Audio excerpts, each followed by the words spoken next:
नमो अरिहन्ताणं नमो सिद्धाणं नमो आयर्याणं नमो उवज्झायाणं नमो लोये सौवसाहूणम्। बोलिए श्री 1008 शांतिनाथ भगवान की जय। आचार्य श्री विद्यासागर जी महाराज की जय। मुनि पुंगव श्री 108 सुधा सागर जी महाराज की जय। आज से हम सभी प्रश्नोत्तर रत्न मालिका नामक महान ग्रंथ का स्वाध्याय प्रारंभ कर रहे हैं। निश्चित रूप से बहुत लंबे समय से आप सभी इंतजार कर रहे हैं कि कोई नया ग्रंथ प्रारंभ हो। आपके सामने यह ग्रंथ अब शुरू हो चुका है। यह बहुत छोटा सा ग्रंथ है, मात्र 29 श्लोक प्रमाण।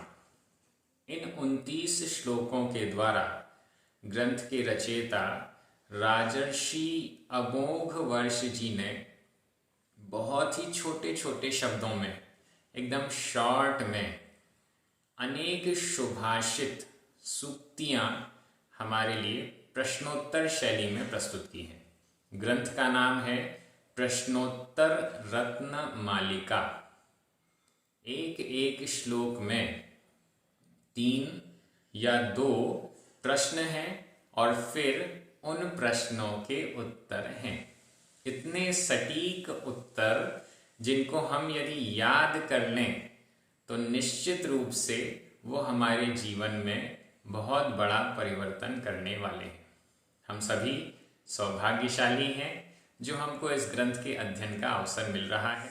लगभग 15 वीडियोस के माध्यम से इसका अध्ययन पूर्ण हो जाएगा। आज मंगलाचरण करेंगे, ग्रंथ का परिचय प्राप्त करेंगे, ग्रंथकार राजर्षि अमोघ वर्ष का परिचय प्राप्त करेंगे और फिर प्रतिदिन 2-2 श्लोकों का अर्थ करेंगे। आप विचार कर रहे होंगे कि किस पद्धति से इस ग्रंथ का अध्ययन होगा। श्लोक तो बेहद सरल हैं, फिर भी हम प्रयास करेंगे कि एक एक श्लोक आपके सामने है, उसका उच्चारण हो सके। संधियों का विच्छेद भी हम देखेंगे। एक एक शब्द का अर्थ कैसे निकल रहा है उस पर भी चर्चा करेंगे और इसके बाद फिर व्याख्या यथासंभव, ज़्यादा लंबी व्याख्या तो नहीं करेंगे, लेकिन यथासंभव थोड़ी थोड़ी चर्चा जो विषय यहाँ पर प्रस्तुत किए गए हैं उस पर हम जरूर करेंगे। चलिए प्रारंभ करते हैं। आज सबसे पहले मंगलाचरण। मंगलाचरण आपके सामने है, मैं उच्चारण कर रहा हूं, आप रिपीट कीजिएगा। प्रणिपत्य प्रणिपत्य वर्धमानम वर्धमानम। यह ग्रंथ संस्कृत भाषा में लिखा गया है। संस्कृत और प्राकृत समकालीन भाषाएं मानी गई हैं और इस दृष्टि से प्राकृत प्रशिक्षण YouTube चैनल पर आप संस्कृत के ग्रंथ एक तुलनात्मक दृष्टि से भी देखते जाएंगे।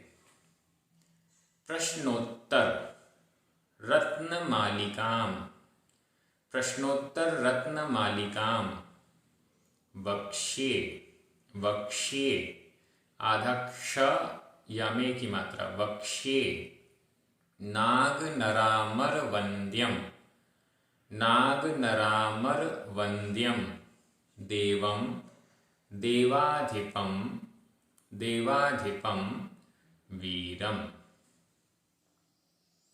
प्रणिपत्य वर्धमानम प्रणिपत्य वर्धमानम प्रश्नोत्तर रत्नमालिकां वक्ष्ये प्रश्नोत्तर रत्नमालिकां वक्ष्ये नागनरामर वंद्यम नागनरामर वंद्यम देवं देवाधिपं वीरं देवं देवाधिपं वीरं।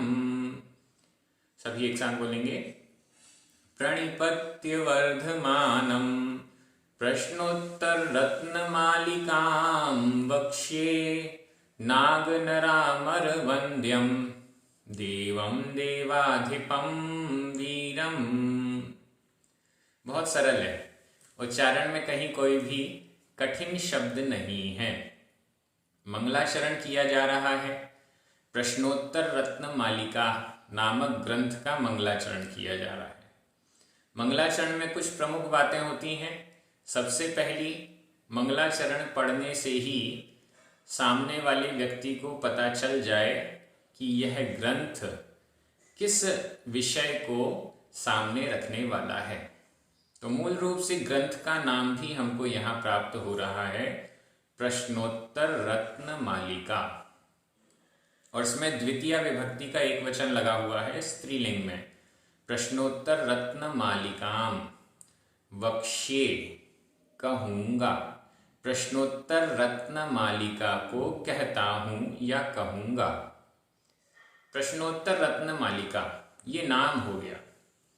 इस नाम से ही एकदम स्पष्ट है कि यहाँ पर प्रश्नोत्तर, संधि विच्छेद कर सकते हैं इस शब्द का, प्रश्न प्लस उत्तर, नाम में छोटा आ और उत्तर का उ, आ और उ मिलकर संस्कृत में ओ हो जाता है।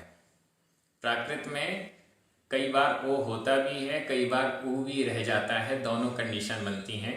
यहाँ पर प्रश्नोत्तर, तो प्रश्नों के उत्तर रूप रत्नों की मालिका, मालिका मतलब माला, रत्नों की माला, प्रश्नोत्तर रूप रत्नों की माला जहां पर वर्णित है।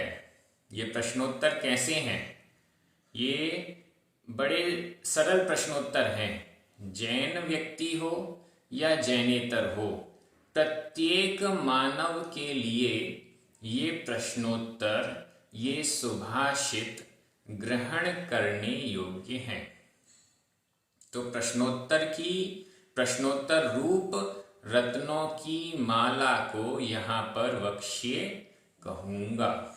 ये इस प्रकार से इन्होंने कहा। शैली बड़ी सरल है। शब्द एक ही चरण में प्रश्न दिया और एक ही शब्द में उसका उत्तर दे दिया। इस शैली के साथ यह प्रश्नोत्तर रत्नमालिका ग्रंथ हमारे सामने आ रहा है।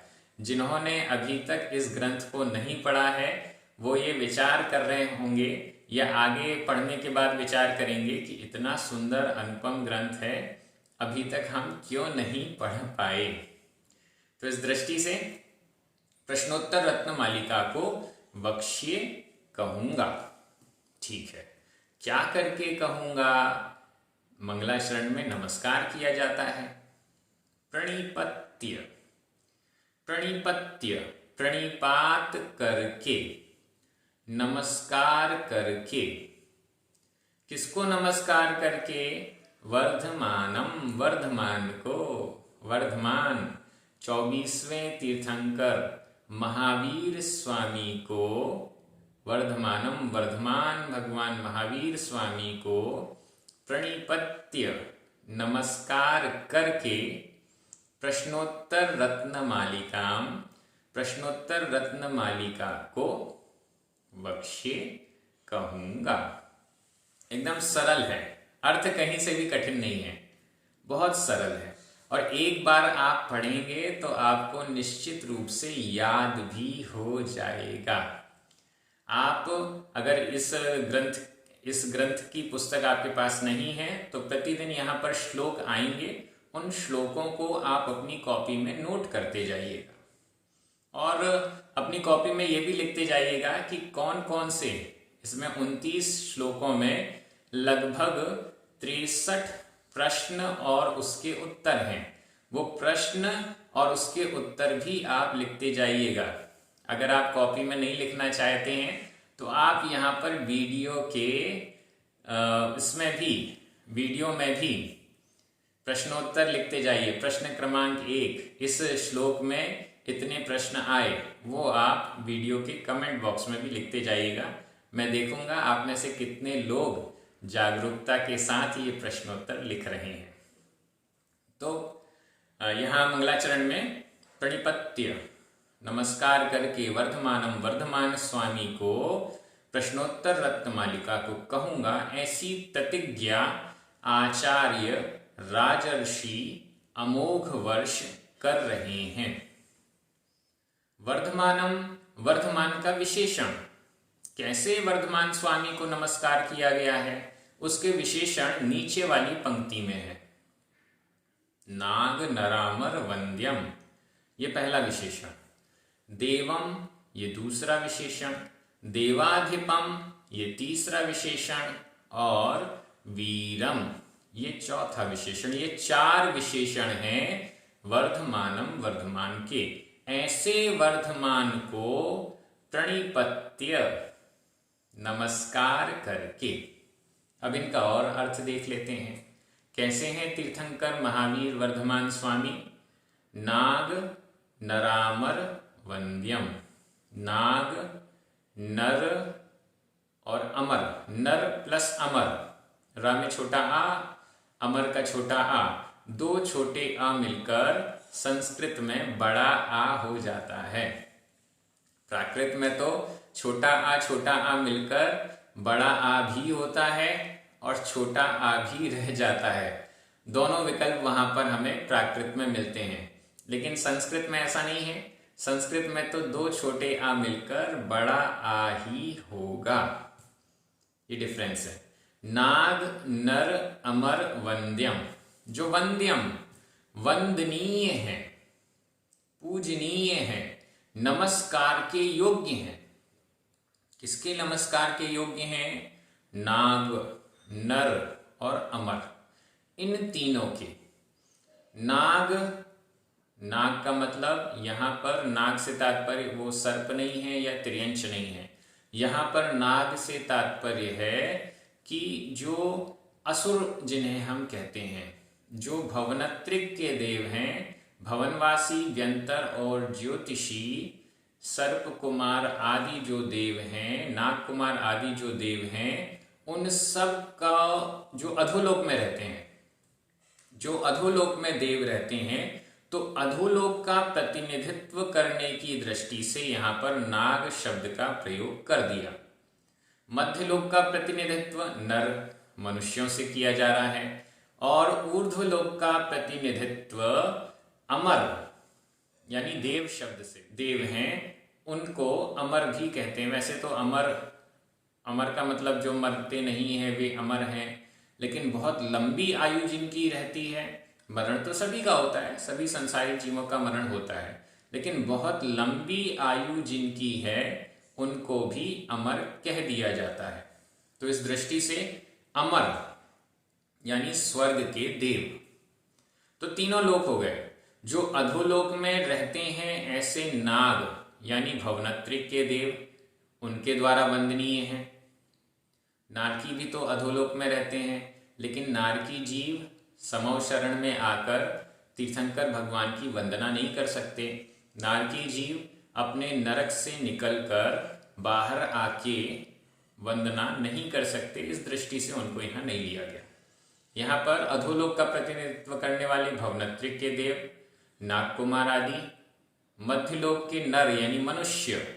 अब यहाँ मनुष्यों के कहने से तात्पर्य है त्रियंच भी जो मध्यलोक में रहते हैं वो भी समव शरण में आकर जिनेंद्र भगवान की वंदना करते हैं, उनके दिव्य ध्वनि को सुनते हैं। इस दृष्टि से नर शब्द से यहाँ पर सभी मनुष्य और मध्यलोक में रहने वाले त्रियंच हो गए। तो नर शब्द मध्यलोक के वासियों का प्रतिनिधित्व कर रहा है और अमर ये स्वर्ग में रहने वाले 16 स्वर्ग, 9 ग्रैवियक, 9 अनुदिश और 5 अनुत्तर, इन सभी में जो देव रहते हैं वे जिनेंद्र भगवान की वंदना करते हैं। इस दृष्टि से उनका प्रतिनिधित्व मतलब तीनों लोकों के लिए जो वंद्य, वंदनीय है, वंद्य वंदनीय है, तीनों लोकों के जीव जिनकी वंदना करते हैं, ऐसे वे वर्धमान महावीर भगवान, उनको प्रणिपत्य, उनको नमस्कार करके मैं प्रश्नोत्तर रत्नमालिका को कहूंगा। वो वर्धमान कैसे हैं? देव हैं, देव हैं, सच्चे देव हैं, सच्चे देव हैं, वीतरागी देव हैं। देवाधिपम, देवाधिप हैं। अब देवाधिपम में भी संधि विच्छेद कर लें। देव अधिपम, वा में छोटा आ, अधिपम का छोटा आ, 2 छोटे आ मिलकर बड़ा आ बन गया। संस्कृत में दो छोटे आ मिलकर बड़ा आ ही बनता है, लेकिन प्राकृत में ऑप्शन है बड़ा आ भी बन सकता है, छोटा आ भी रह सकता है। देव अधिपम, देवों के जो अधिप हैं। अधिप शब्द का अर्थ है राजा, देवों के जो राजा हैं, देवों के जो स्वामी हैं। अब यहाँ पर पहले जो देव शब्द आया वो तो सच्चे देव की दृष्टि से आया, और दूसरी बार देवाधिपम में जो देव शब्द आया वो देवगति के देवों की अपेक्षा से आया। देवगति के जो 4 निकाय के देव हैं, भवनवासी, व्यंतर, ज्योतिषी और वैमानिक, उन सभी देवों के भी जो अधिप हैं, स्वामी हैं, ऐसे देवाधिपम, ऐसे देवाधिप। और फिर वीरम, वीर, वीर शब्द एक प्रकार से महावीर भगवान के 5 नामों में से एक नाम भी है वीर। और दूसरा वीर शब्द का अगर हम लाक्षणिक अर्थ करें, जो वीर हैं, शक्तिशाली हैं, अनंत बल के धारी हैं, और भी अलग तरीके से अर्थ करें तो जो विशेष रूप से केवल ज्ञान रूपी लक्ष्मी से शोभित हैं, उन्हें वीर कहते हैं। वर्धमान शब्द का भी हम अर्थ करते हैं तो जो जिनका चारित्र, जिनके गुण वर्धमान हैं, निरंतर बढ़ते हुए हैं, वो वर्धमान कहलाते हैं। मतलब जिनके अंदर वृद्धि हमेशा होती रहती है। जब संसार की अवस्था की बात करें तो वर्धमान स्वामी चारित्र की दृष्टि से आगे बढ़ रहे हैं, कभी वो पीछे नहीं आते। उनके जो गुण हैं वो कम नहीं होते, वृद्धि को ही प्राप्त होते हैं, बढ़ते ही जाते हैं। इस दृष्टि से ये वर्धमान कहलाते हैं। तो यहाँ पर पूरा अर्थ एक बार फिर से कर रहे हैं। जो नाग, नर और अमर, इन तीनों लोकों के वासियों से वंदनीय हैं, देव स्वरूप हैं, सच्चे देव हैं, देवाधिप यानी देवों के स्वामी हैं, वीर हैं, ऐसे वर्धमान स्वामी 24वें तीर्थंकर भगवान महावीर स्वामी को प्रणिपत्य नमस्कार करके प्रश्नोत्तर रत्नमालिका को वक्ष्ये कहूंगा। बहुत सरल है, आपको ये श्लोक पूरा अर्थ बहुत अच्छे से समझ में आ गया होगा। अब थोड़ी सी चर्चा जो रचयिता हैं आचार्य राजर्षि अमोघवर्ष, इनके बारे में करें। यहाँ पर एक विशेषण जो आपको नजर आ रहा है वो है राजर्षि। राजर्षि का अर्थ होता है राज ऋषि। जो राज ऋषि हैं, जो शासन करते थे, राजा थे और फिर ऋषि हो गए, इसलिए राजर्षि।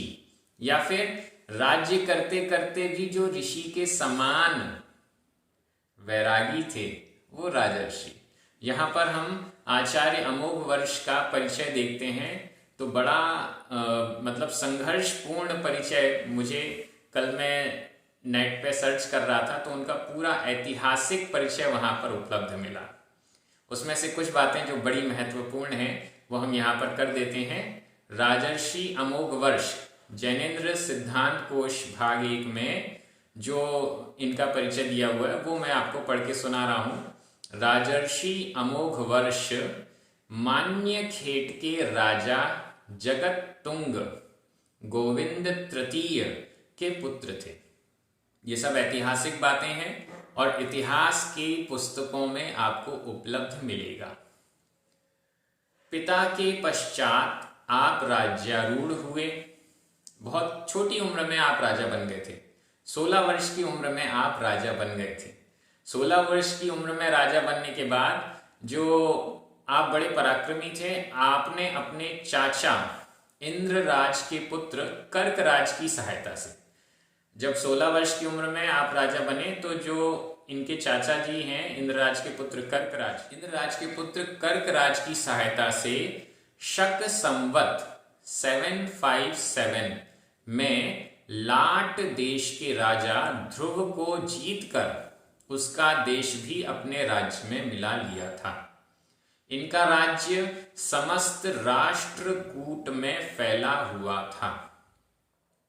आप जिन धर्म वत्सल थे, आप आचार्य भगवत जिन सेनाचार्य महापुराण के कर्ता के शिष्य थे। आपने राजपाट को छोड़कर जिन दीक्षा को धारण कर लिया था, इनका बचपन का नाम बाछण राय था तथा उपाधि नृपतुंग, नृपतुंग नृप यानी राजा, तुंग यानी शिखर, राजाओं का शिखर, नृपतुंग थी। पहले राजा भी जैन हुआ करते थे और दीक्षा लेकर अपना जीवन सफल किया करते थे। गोविंद चतुर्थ भी इन्हें ही कहते हैं। अकाल वर्ष कृष्ण द्वितीय इनका पुत्र था। इन्हीं अमोघ वर्ष ने यह प्रश्नोत्तर रत्न मालिका लिखी है। संभवतः आपका जो राज्य शासन था, गुजरात, महाराष्ट्र, कर्नाटक का रीजन था, कर्नाटक कन्नड़ भाषा में भी आपने ग्रंथों की रचना की है। कन्नड़ भाषा में भी आचार्य जिनसेन स्वामी और आचार्य महावीराचार्य वो हुए हैं जिन्होंने गणित सार संग्रह लिखा है, और अन्य भी जो आचार्य उस समय थे उन सब का संरक्षण राजर्षि अमोघ वर्ष ने किया। इन सभी आचार्यों ने, गणित सार संग्रह ऐसा ग्रंथ है जो कि गणित पर आधारित है और उसमें सर्वप्रथम शून्य का जो प्रयोग है वो सर्वप्रथम हमें इस गणित सार संग्रह में प्राप्त होता है। तो ऐसी भी कई बातें हैं। इन सब का संरक्षण कन्नड़ भाषा में जितने ग्रंथ उस समय लिखे गए, हिंदी में तो नहीं, संस्कृत में लिखे गए, जैसे आचार्य जिनसेन स्वामी ने महापुराण लिखा, आदि पुराण और उत्तर पुराण, ये सब आपके संरक्षण में ही लिखे गए। और इन आचार्यों ने अमोघ वर्ष का उल्लेख भी इन ग्रंथों में किया है। इससे ऐतिहासिकता भी सिद्ध होती है। राजा स्वयं विद्वान थे और विद्वानों का, आचार्यों का संरक्षण करने वाले थे। हम तो विचार करते हैं कि ऐसे महान आचार्यों की देन ही है जो आज जैन धर्म हमारे बीच में जीवित है। चलिए, तो ये परिचय हो गया। 1-2 मिनट और मैं आपसे चर्चा करूंगा और फिर आप अगले वीडियो का इंतजार कीजिएगा। आज से हम इस ग्रंथ का प्रारंभ कर रहे हैं। ग्रंथ का प्रारंभ कर रहे हैं तो कुछ बातों का हमें ध्यान रखना चाहिए। सबसे पहली बात, जब भी आप स्वाध्याय के लिए इस वीडियो को देख रहे हैं तो अच्छे से एक स्थान पर, जहां पर हल्ला गुल्ला नहीं हो रहा, कोलाहल नहीं हो रहा, वहां पर शांति से बैठकर देखिएगा। अपनी कॉपी पेन साथ में रखिएगा। कुछ अच्छी बातें मिले तो उसको नोट करते जाइएगा। दूसरी चीज, जब तक यह ग्रंथ पूर्ण नहीं होता है तब तक कोई ना कोई नियम आपको अवश्य लेना है। यह ग्रंथ बहुत जल्दी पूर्ण हो जाएगा, मात्र 15 या 20 दिन के अंदर अंदर यह ग्रंथ पूर्ण हो जाएगा। तो आपको जब तक ग्रंथ पूर्ण नहीं होता तब तक के लिए कोई नियम लेना है। मैं भी एक नियम ले लेता हूं। जब तक ये ग्रंथ पूर्ण नहीं होगा, अंगूर का त्याग रहेगा। आप भी ऐसा कोई नियम ले लीजिएगा, जरूर ले लीजिएगा। इससे ग्रंथ का बहुमान रहता है। जो भी नियम आप ले रहे हैं वीडियो के कमेंट बॉक्स में जरूर लिखिएगा, जिससे सबको पता चलना चाहिए कि ग्रंथ का स्वाध्याय ऑनलाइन माध्यम से हो रहा है। निश्चित रूप से आपकी कोई शंकाएं हो तो वो भी आप कमेंट बॉक्स में लिख सकते हैं। शंकाएं जो श्लोक है उससे संबंधित ही पूछिएगा। अन्य शंकाओं के लिए अलग से आप पूछ सकते हैं, लेकिन यहाँ पर तो आप उन्हीं शंकाओं को रखिएगा। आपको ये वीडियो कैसा लगा जरूर बताइए। चैनल को सब्सक्राइब कर लीजिए, क्योंकि इस चैनल पर प्राकृत भाषा और प्राकृत जैनागम के ग्रंथों के बहुत सारे वीडियोस, लगभग 700 के से भी ज़्यादा वीडियोस यहाँ पर उपलब्ध हैं, जिनके द्वारा आप बहुत अच्छे से स्वाध्याय कर सकते हैं। सभी को जय जिनेंद्र।